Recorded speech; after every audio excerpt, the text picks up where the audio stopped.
अऊज़ु बिल्लाहि मिनश शैतानिर रजीम। पनाह मांगता हूँ मैं अल्लाह की शैतान मरदूद से। बिस्मिल्लाहिर रहमानिर रहीम। शुरू अल्लाह का नाम लेकर जो बड़ा मेहरबान निहायत रहम वाला है। नात शरीफ जे लाइ गुज़ारिश कंदुसि मोहम्मद पुनल मंगणहार खे त हू अची नात सबूरी पढ़नि।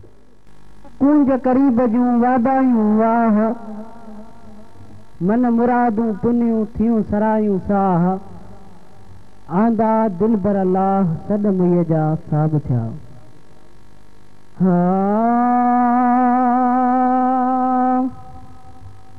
आखिरी नबी अजड़ो नबी जाओ न की जमंदो,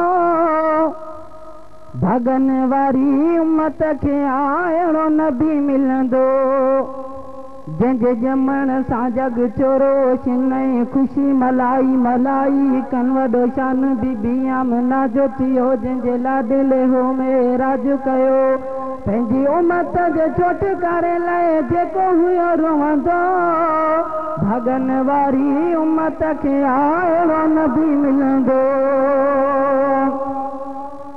साबन के दुख में जेको कोन अकेलो छॾींदो हुयो, नंढे वॾे सहाबीअ जो ॼण हुन में साह पियल हुयो। खाराए सभिनी खे पाण त बुख ते हलंदो। भगन वारी उम्मत खे आयड़ो नबी मिलंदो। जंहिंजे ॼमण सां जग चोरो शिनई ख़ुशी मलाई मलाई कन वॾो शान बीबी आमना जो थियो, जंहिंजे लाॾले हो मेराज कयो पंहिंजी उम्मत जे छुटकारे लाइ जेको हुयो रोवंदो। भगन वारी उम्मत खे आयड़ो नबी मिलंदो। भगन वारो मुंहिंजो नबी जंहिं वटि रहियो तुंहिंजा बेड़ा पार, दाई हलीमा शाहिदो असहाब सगोराए चारई यार, चाराई जे बकरुतन मखीर न खुटंदो हो। भगन वारी उम्मत खे आयड़ो नबी मिलंदो।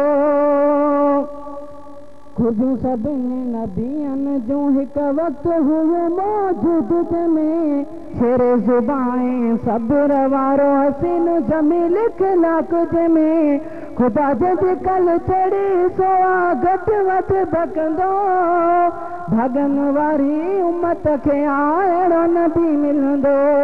जंहिंजे ॼमण सां जग चोरो शिनई ख़ुशी मलाई मलाई कन वॾो शान बीबी आमना जो थियो, जंहिंजे लाॾले हो मेराज कयो पंहिंजी उम्मत जे छुटकारे लाइ।